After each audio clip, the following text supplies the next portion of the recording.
Last spring, when the debates about abortion were really heating up in America, I preached a sermon on this topic. And before I preach, I'm standing there in the pulpit, I'm looking out of the congregation, and my wife Heidi is sitting in the front pew. And before I even start to say anything, we kind of lock eyes, and I just know things are going to be okay. And that's what it looks like from my perspective. Earlier this spring, someone took a picture of her from behind at that exact moment that I was talking about. And what's going on in her mind is that she's repeating over and over a kind of mantra. And the mantra is, you are loved, you are loved, you are loved. And she says this like 50 times or so until it stops being a kind of message that's being transmitted to me and becomes a message that she begins to hear for herself. She begins to realize how loved she is.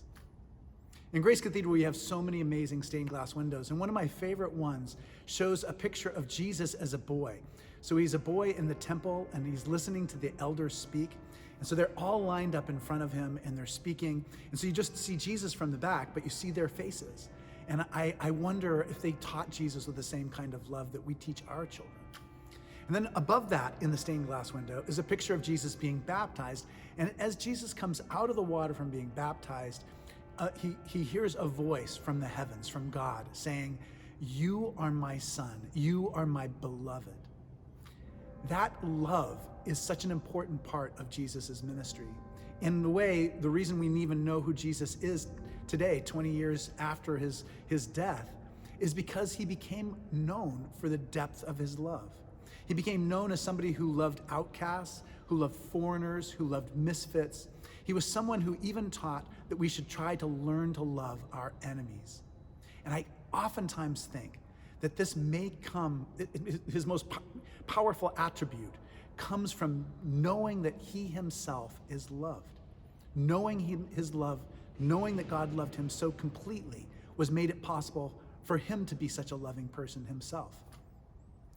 Earlier this week, I heard a sermon by Timothy Siemens, who's the chaplain at our school, and it was the opening day chapel, and he did a wonderful sermon. But he talked about what it's like to be a new father.